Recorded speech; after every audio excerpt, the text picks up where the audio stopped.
guys, Brooklyn Attic Books here. I finally finished the Blackwater series. I ended up getting copies of these old school covers because I absolutely love the artwork on it. And while I was reading it on one of the books, not all of them have it, but on one of the books I saw that it's Wayne Barlow who the artist is, and I love his artwork so much.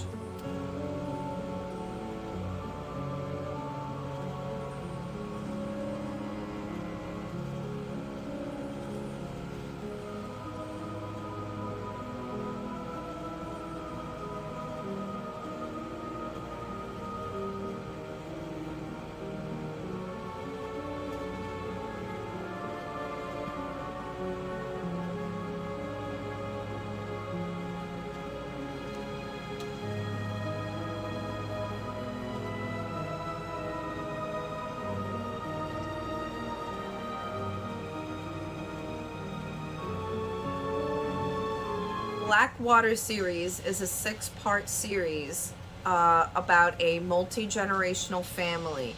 Their storyline spans from 1919 to the 1970s, and it's about this one rich family down in the South.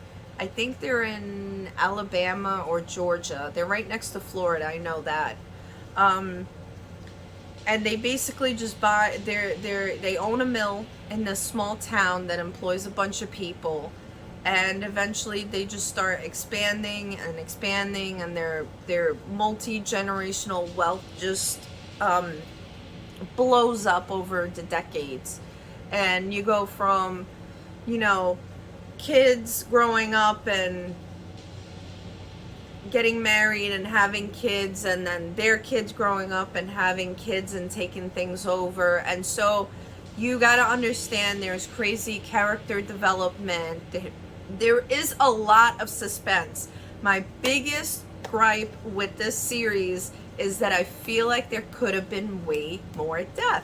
I mean, it's a horror novel, so it was kind of weird. For those people who ever watched or read Game of Thrones, it was very like the fantasy aspect was very split from the other aspect of like normal life, right? So like, and at some point the two kind of come together and intermingle. Same thing happened with this book. It was kind of like the main things that are happening in the book, there was only like 1 or 2 scenes every book in the beginning anyway, and then by the end you're waiting for it to really like start picking up. And for me personally, it was a little too slow.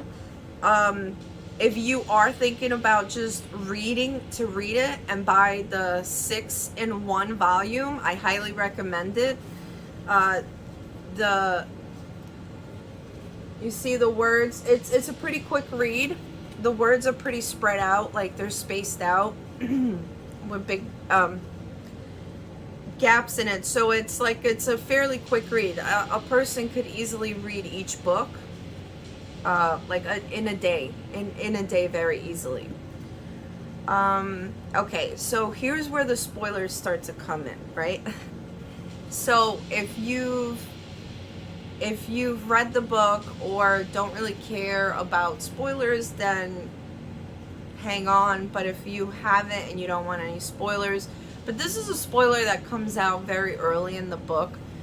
So what happens is that the son of this family goes out after this big flood that happens in their town, and he goes out and he rows up to the 2nd floor of a hotel, and there's a woman inside of it, and her name is Eleanor.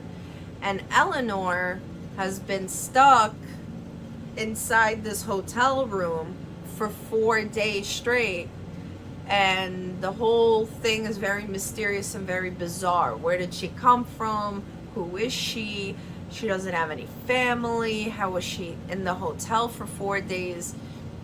Eventually these questions dissipate because she ends up infiltrating this family and marrying the son of this wealthy family, and she ends up over the generations having a big influence on what happens to this family and their offspring and whatnot.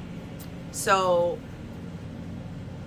what we end up finding out in the first book is that Eleanor, this woman, is actually half human and half swamp creature from the river at, like, in reality. She's like a river creature. I don't know.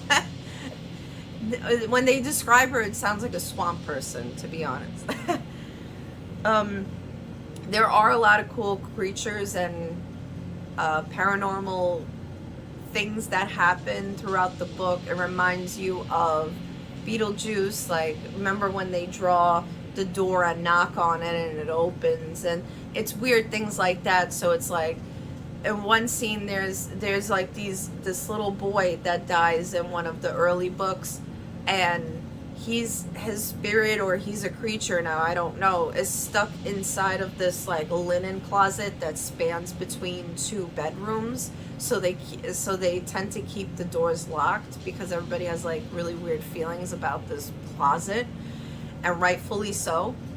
But the door glows and things open and lights go on and off, and so I wasn't sure where, like, is this a creature feature, this is paranormal, or it's kind of like everything. And that's kind of his style, right? It's a little bit different than his other books. It was a little toned down. I feel like there could have been more. I felt myself more inspired than scared. The generational wealth that this family builds in the books, and the details that Michael McDowell goes into, how they ended up building up their business empire, very inspirational stuff. What is it doing in a horror novel, you ask? I have no idea. And 1 or 2 deaths per book in the beginning. I think like the first 3-4 books, 1 or 2 deaths. I mean, it's really not that much. And very, very strange, more suspense. It's more, it's Southern Gothic, but it's Southern Gothic drama, like, in my opinion. It reminds me more of V.C. Andrews without the incest, right? And didn't Michael McDowell actually pen write for V.C. Andrews after Andrews passed away? I believe he did. Or somebody told me that at one point. I have to check that out, actually. And that's it, guys. So if you're looking forward to reading it, read it. I had high expectations, I think, because Michael McDowell has a big name in the rare horror genre of books. But for me, this was a little bit too slow. Like, I think Gilded Needles was very, very good. The Elementals, this is more like the Elementals, where it's more of like, you know, it's more toned down, it's a family. I felt like this was a little bit, maybe it was the time that it was written in the 80s, in the early 80s. I'm not sure, but I think horror at the time was more shocking in the 80s and 90s than anything else, right? So read at your own risk. Not exactly my favorite storyline or series by him. I look forward to reading many more, though. Talk to you guys soon.